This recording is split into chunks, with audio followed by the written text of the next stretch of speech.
The live TV, सच सबसे आगे। नमस्कार, मैं हूं प्रज्वल गौतम और आप देख रहे हैं द लाइव टीवी। आज आपके सामने मिडिल ईस्ट से लेकर दुनिया भर की 20 बड़ी खबरें लेकर हाजिर हूं। तो चलिए इन 20 खबरों की शुरुआत करते हैं। पहली खबर है इजराइल से। दरअसल इजराइल के प्रधानमंत्री बेंजामिन नेतन्याहू ने अपनी कैबिनेट से वहां की रक्षा मंत्री योव गैलेंट को बाहर कर दिया, यानी बर्खास्त कर दिया है, जिसके बाद इजराइल में हड़कंप मच गया है। लोग यानी जो गैलेंट के समर्थक है वो सड़कों पर उतर आए हैं। लगातार विरोध प्रदर्शन भी किया जा रहा है। अब इसी से जुड़ी दूसरी जो बड़ी खबर है वो खबर यह है कि योव गैलेंट की बर्खास्तगी के बाद पत्रकारों से बातचीत करते वक्त खुद बेंजामिन नेतन्याहू ने इस बात को स्वीकार किया है कि अब योव गैलेंट भरोसेमंद नहीं रहे और जो हालात युद्ध के और वॉर के बने हुए हैं उसको लेकर लापरवाही बरत रहे थे। इसी के बाद पूरी कैबिनेट के फैसले के बाद आखिरकार योव गैलेंट को बर्खास्त करना पड़ा। लेकिन नेतन्याहू के इस बयान के फौरन बाद ही योव गैलेंट का अपनी बर्खास्तगी पर भी प्रतिक्रिया आई। योव गैलेंट ने कहा कि उनका पूरा जीवन इजराइल के लिए है और इजराइल के लिए ही समर्पित रहेगा। इन सब के बीच इजराइल के एक बड़े पत्रकार आमिर सराफाती ने भी कहा है, जो ट्वीट करके उन्होंने लिखा कि इजराइल के प्रधानमंत्री बेंजामिन नेतन्याहू ने इजराइल और अमेरिका के एक एजेंट को अपनी कैबिनेट से बाहर कर दिया है। अब आपको दिखाने जा रहा हूं खबर नंबर 3, जिसमें अब ये दौड़ शुरू हो गई है कि अगला रक्षा मंत्री कौन होगा। तो इसमें जो नाम निकलकर सामने आ रहा है उसमें अलग अलग तरीके से प्रयास लोग कर रहे हैं। इसमें नाम है इजराइल कटाज। दरअसल इस बात ये भी फिलहाल वहां के विदेश मंत्री हैं, लेकिन माना जा रहा है ये रक्षा मंत्री हो सकते हैं। क्यों? क्योंकि इनके पिछले कुछ वक्त से नरसंहार को लेकर, गजा में जो कुछ चल रहा था उसको लेकर जो बयान निकलकर सामने आ रहे थे, फैसले निकलकर सामने आ रहे थे, उसको लेकर ये अंदाजा लगाया जा रहा है कि इस बार शायद जिम्मेदारी इन्हें दी जा सकती है। जो ये पूरी खबर है इसमें लिखा है कि इजराइल कटाज जो गजा के अंदर चल रहे थे उसके इरादे को प्रदर्शित करने के लिए अंतरराष्ट्रीय न्यायालय द्वारा तीसरे इजरायली नेताओं के नामों में से एक थे। यही नहीं, इजराइल और यूएनआरडब्ल्यू के बीच समझौते को रद्द करने के लिए भी इजराइल कटाज जिम्मेदार थे। इजराइल ने युद्ध की शुरुआत में कई भयानक नरसंहार संबंधी बयान भी ट्वीट किए थे। यानी ये बन सकते हैं, इनमें सारी खूबी है, इस तरह का बयान निकलकर वहां से सामने आ रहा है। अब अगली खबर दिखाता हूं। अगली खबर में है कि ईरान ने संयुक्त राज्य अमेरिका को एक संदेश में कहा है, यदि इजराइल गजा पट्टी और लेबनान में युद्ध रोकने के लिए तैयार है तो हम प्रतिक्रिया न देने की इच्छा दिखाएंगे। यानी कि ईरान की तरफ से सीधे अमेरिका से कह दिया गया है कि वो गजा पट्टी और लेबनान में युद्ध रोकने के लिए तैयार हो जाए इजराइल, हम किसी भी तरह का हमला नहीं करेंगे। अगली खबर भी ईरान से जुड़ी हुई। हम ईरान को नुकसान नहीं पहुंचाना चाहते। मैं चाहूंगा कि वो एक बहुत सफल देश बने, डोनाल्ड ट्रंप की तरफ से कहा गया।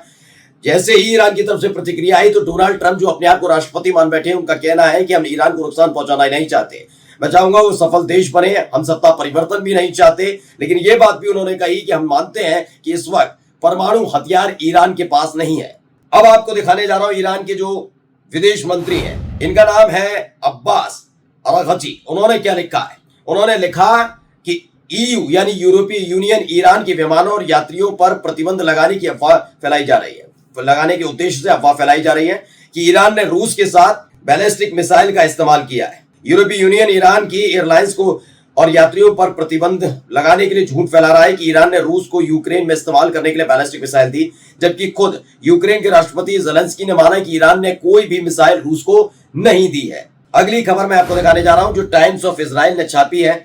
टाइम्स ऑफ इजराइल के मुताबिक नेतन्याहू बंधकों को छुड़ाने के लिए जो जिन्होंने बंधक बनाया उनको लाखों डॉलर गजा से सुरक्षित रास्ता देने की पेशकश कर रहे हैं, यानी सरेंडर करते नजर आए।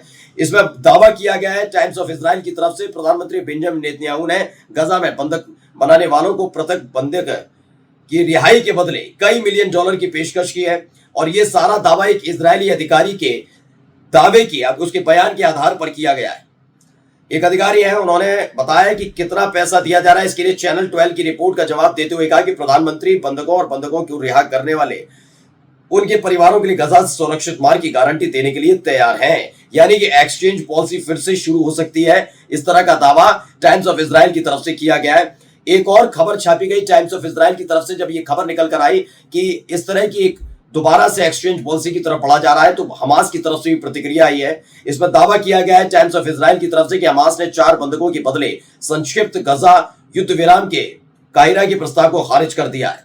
अमेरिकी विदेश विभाग ने बताया कि हमास ने अल्पकालिक यानी थोड़े वक्त के लिए युद्ध विराम और बंधक रिहाई समझौते के प्रस्ताव को खारिज कर दिया। यह बताता है कि आतंकवादी समूह, जो हमेशा हमास के लिए कहा जाता है, गाजा पट्टी से इजराइल बलों की स्थायी वापसी की अपनी प्रमुख मांग से पीछे हटने से इनकार कर रहा है। आईडीएफ ने पिछले महीने अपने नेता याह्या सिनवार की हत्या कर दी थी। आईडीएफ ने पिछले महीने हमास के नेता याह्या सिनवार की हत्या कर दी थी। उसके बाद से हमास बहुत आग बबूला है और इसीलिए उसने किसी भी तरह के अंशकालिक यानी छोटे वक्त के लिए सीज फायर से इनकार किया है और उसके बदले उसे सिर्फ 4 बंधकों को लौटाने की पेशकश को पूरी तरह से नकार दिया है। अब अगली खबर मैं आपको दिखा रहा हूं, ये जुड़ी हुई है कैरिफोर से। कैरिफोर ने घोषणा कर दी है कि वो सोमवार से जॉर्डन में अपनी सभी शाखाएं बंद कर देगा। यह कदम बहिष्कार, विनिवेश और प्रतिबंध आंदोलन के तीव्र आह्वान के रूप में है, जिसने गजा में चल रहे युद्ध और इजराइल के समर्थन के आरोपों की वजह से कैरिफोर के खिलाफ बहिष्कार का आग्रह किया था कि बहिष्कार किया जाए जॉर्डन में, और जॉर्डन का बहिष्कार करते हुए कैरिफोर ने अपना सब कुछ बंद कर दिया।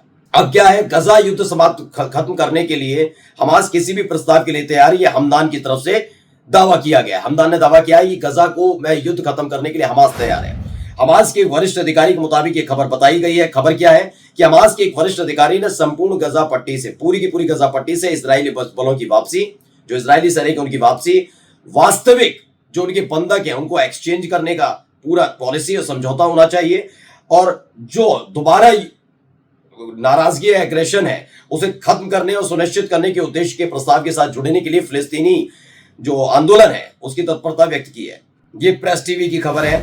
इसके आगे एक और खबर आई है, इसमें बताया गया कि इजरायली सेना ने दक्षिणी लेबनान से कई ब्रिगेड वापस बुला ली है, यानी दक्षिणी लेबनान को पूरी तरह से इजराइल छोड़ने जा रहा है। जो रिपोर्ट आपके चैनल द लाइव टीवी ने पहले भी बताई थी, उस पर मोहर लग रही है कि इजरायली सेना ने दक्षिणी लेबनान छोड़ने का पूरा इरादा पहले ही कर दिया था और कई ब्रिगेड वापस ले लिए। रिपोर्ट में कहा गया है कि अरब देशों में कोई महत्वपूर्ण क्षेत्रीय लाभ हासिल करने में नाकाम होने के बाद इजरायली सेना ने दक्षिणी लेबनान से कई ब्रिगेडों को वापस बुला लिया और हटा दिया है। इसी से जुड़ी एक और बड़ी खबर आपको दिखाने जा रहा हूं, जो 2 वीडियोस हैं। पहला वीडियो आप देख सकते हैं। इस वीडियो में जो दर्शाया गया है, इसमें लिखा है कि इजरायली कब्जे वाले सैनिकों ने दक्षिणी लेबनान के मीस अल जबल शहर में पूरे आवासीय ब्लॉकों में विस्फोट करते हुए अपने जश्न मनाया, नारेबाजी की और इसे रिकॉर्ड किया गया है।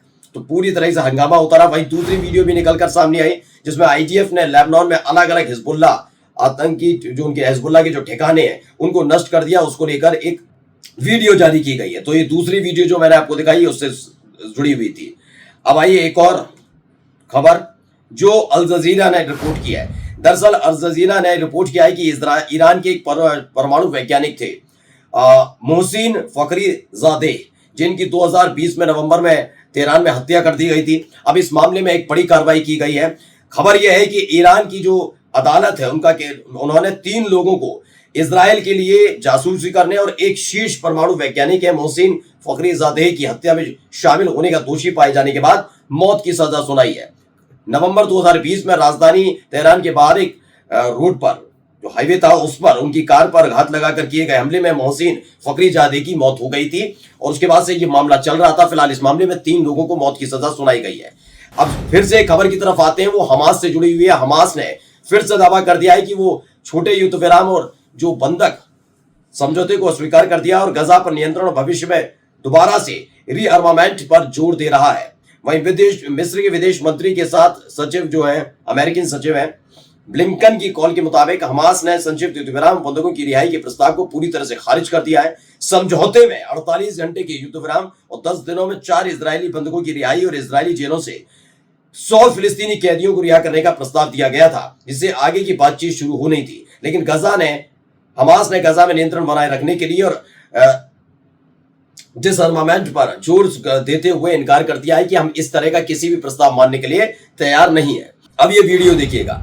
इस वीडियो में आपको नजर आएगा, ये वीडियो दावा किया गया है कि नहारिया और आसपास के क्षेत्रों में बैराज में एक वीडियो है जिसमें रॉकेट लॉन्च किए गए हैं, कुछ को रोक दिया गया और कुछ खुले इलाकों में गिर गए।